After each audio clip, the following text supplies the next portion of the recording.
24वां अध्याय। शिव की आज्ञा से सती द्वारा श्री राम की परीक्षा। नारद जी बोले, हे ब्राह्मण, हे मां प्रज्ञ, हे दयानिधे, आपने मुझे भगवान शंकर तथा देवी सती के मंगलकारी चरित्र के बारे में बताया। हे प्रभु, मैं महादेव जी का सपने यश वर्णन सुनना चाहता हूँ। कृपया अब मुझे आप ये बताइए कि तत्पश्चात शिवजी व सती ने क्या किया। उनके सभी चरित्रों का वर्णन मुझसे करें। ब्रह्मा जी ने कहा, मुने, एक बार की बात है कि सती जी को अपने पति का वियोग प्राप्त हुआ। यह वियोग भी उनकी लीला का ही रूप था, क्योंकि इनका परस्पर वियोग तो हो ही नहीं सकता है। ये वाणी और अर्थ के समान है। ये शक्ति और शक्तिमान है तथा चित्र स्वरूप है। सती और शिव तो ईश्वर हैं। वे समय समय पर नई नई लीलाएं रचते हैं। सूत जी कहते हैं, महर्षियों, ब्रह्मा जी की बात सुनकर नारद जी ने ब्रह्मा जी से देवी सती और भगवान शिव के बारे में पूछा कि भगवान शिव ने अपनी पत्नी सती का त्याग क्यों किया। ऐसा किस लिए हुआ कि स्वयं वर देने के बाद भी उन्होंने देवी सती को छोड़ दिया। प्रजापति दक्ष ने अपने यज्ञ के आयोजन में भगवान शिव को निमंत्रण क्यों नहीं दिया और यज्ञ स्थल पर भगवान शंकर का अनादर क्यों किया। उस यज्ञ में सती ने अपने शरीर का त्याग क्यों किया तथा इसके पश्चात वहां पर क्या हुआ। हे प्रभु, कृपा कर मुझे इस विषय में सविस्तार बताइए। ब्रह्मा जी बोले, हे मां प्रज्ञ नारद, मैं तुम्हारी उत्सुकता को देखकर तुम्हारी सभी जिज्ञासाओं को शांत करने के लिए तुम्हें सारी बातें बताता हूँ। ये सभी भगवान शिव की ही लीला है। उनका स्वरूप स्वतंत्र और निर्विकार है। देवी सती भी उनके अनुरूप ही हैं। एक समय की बात है, भगवान शिव और अपनी प्राण प्रिय पत्नी सती के साथ अपनी सवारी नंदी पर बैठकर पृथ्वी लोक का भ्रमण कर रहे थे। घूमते घूमते वे दंडकारण्य में आ गए।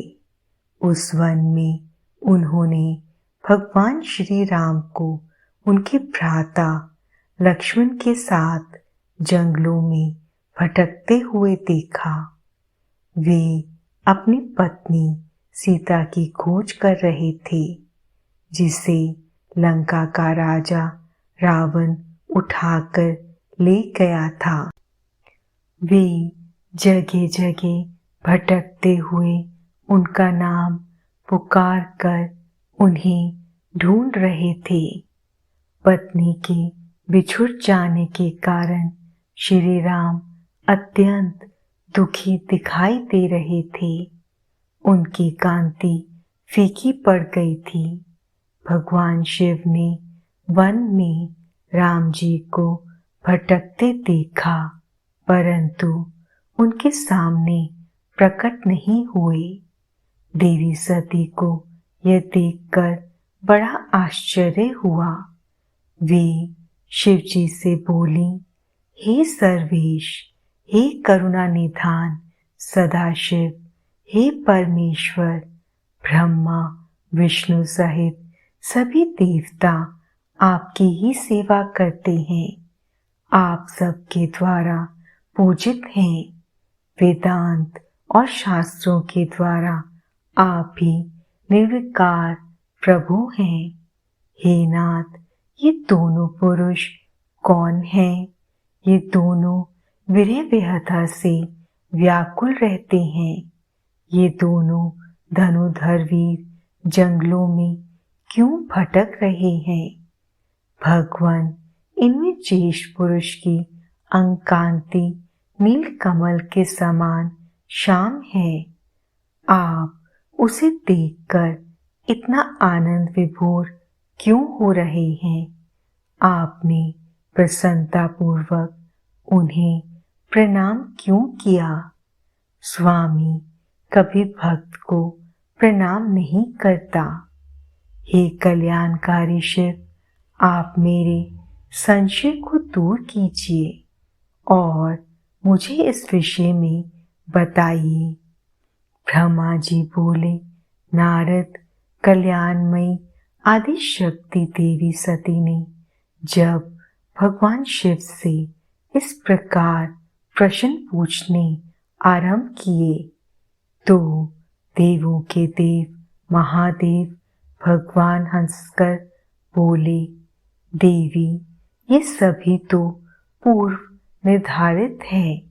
मैंने उन्हें दिए गए वरदान स्वरूप ही उन्हें नमस्कार किया था। ये दोनों भाई सभी वीरों द्वारा सम्मानित हैं। इनके शुभ नाम श्री राम और लक्ष्मण हैं। ये सूर्यवंशी राजा दशरथ के पुत्र हैं। इनमें गोरे रंग के छोटे भाई साक्षात शेष के अंश हैं तथा उनका नाम लक्ष्मण है। बड़े भाई श्री राम भगवान विष्णु का अवतार हैं। धरती पर इनका जन्म साधुओं की रक्षा और पृथ्वीवासियों के कल्याण के लिए ही हुआ है। भगवान शिव की ये बातें सुनकर देवी सती को विश्वास नहीं हुआ। ऐसा विभ्रम भगवान शिव की माया के कारण ही हुआ था।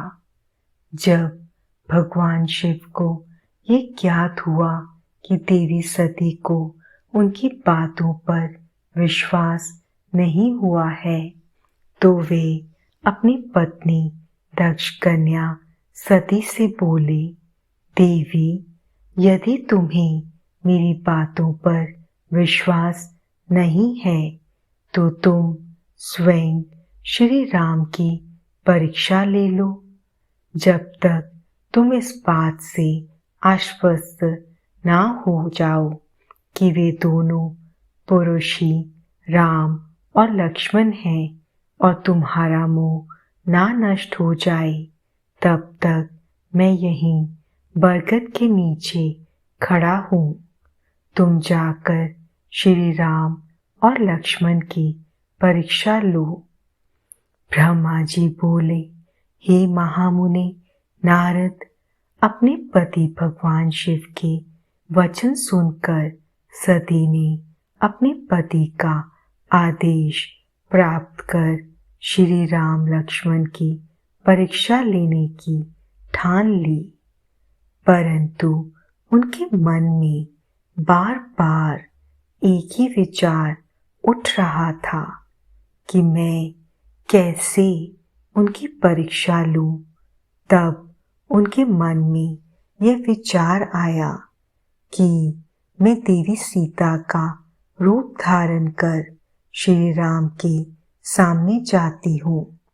यदि वे साक्षात विष्णु जी का अवतार हैं तो वे मुझे आसानी से पहचान लेंगे, अन्यथा वे मुझे पहचान नहीं पाएंगे।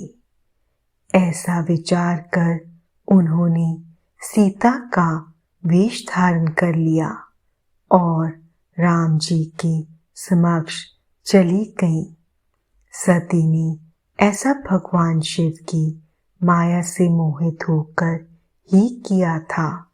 सती को सीता के रूप में देखकर राम जी सब कुछ जान गए। वे हंसते हुए देवी सती को प्रणाम करके बोले, हे देवी सती, आपको मैं नमस्कार करता हूँ। हे देवी, आप तो यहाँ हैं, परंतु त्रिलोकीनाथ भगवान शिव कहीं भी दिखाई नहीं दे रहे हैं। बताइए देवी, आप इस निर्जन वन में अकेली क्या कर रही हैं?